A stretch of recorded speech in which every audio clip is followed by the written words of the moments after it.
à tous, j'espère que vous allez bien, j'espère que votre matinée se déroule comme un charme. Nous sommes aujourd'hui le mercredi 29 novembre et c'est parti pour le sommaire du jour. Il change de sexe comme de chemise. Qui ça? Le poisson clown, et il n'est pas le seul. Encore une curiosité des merveilles du vivant racontée par notre docteur en sciences Patrice Bourgeois. Et oui, bienvenue à nos experts du jour, Fabienne Berthet, Notre-Dame Conso, et Patrice Bourgeois, notre docteur S Sciences. J'aime bien, je trouve que c'est un joli titre, Patrice. Bonjour à tous les deux. Bonjour. Que serait la vie sans les belles histoires de Patrice Bourgeois? Aujourd'hui, les poissons qui changent de sexe. Si, je vous assure, qu'est-ce que c'est que cette histoire, Patrice? Qu'est-ce que c'est que cette histoire? Oui, il y a plein, toujours de belles histoires. Toujours.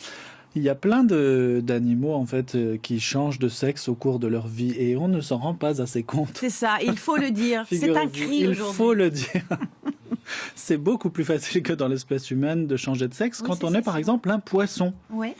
Alors, vous connaissez le poisson clown? Oui, le petit Nemo. Vous connaissez Nemo? Oui. Le poisson clown, par exemple, il change de sexe quand ça l'arrange.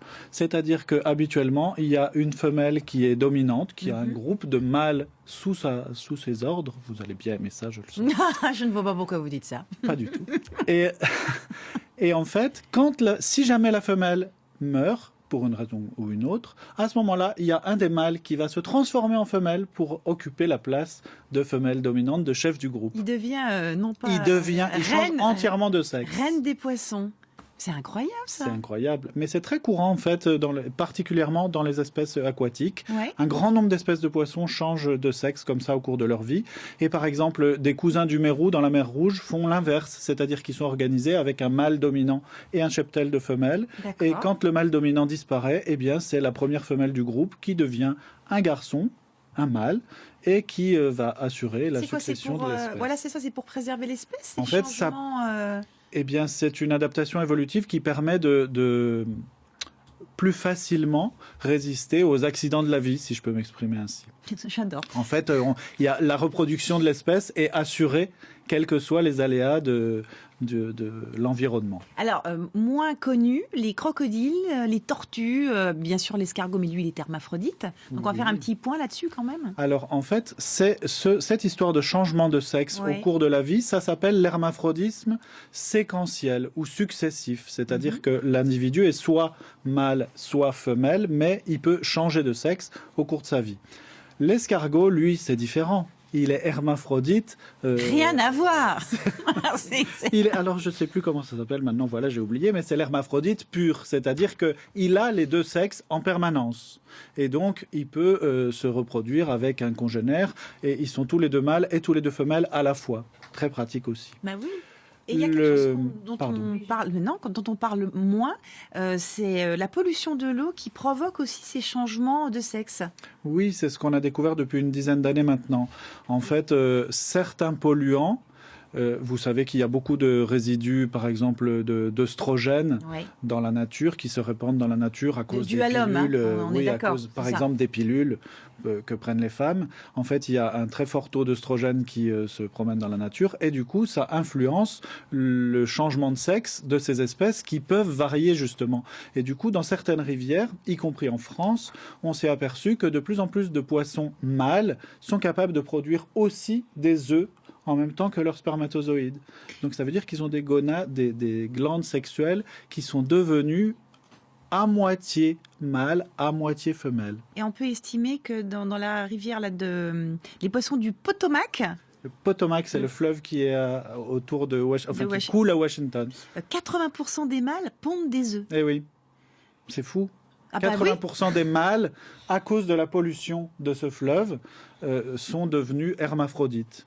Alors là, du coup, c'est un facteur environnemental pur. D'accord. Et dans les autres facteurs environnementaux, vous l'avez évoqué tout à l'heure, il y a aussi la température, par exemple. Et c'est ce qui fait changer de sexe les reptiles.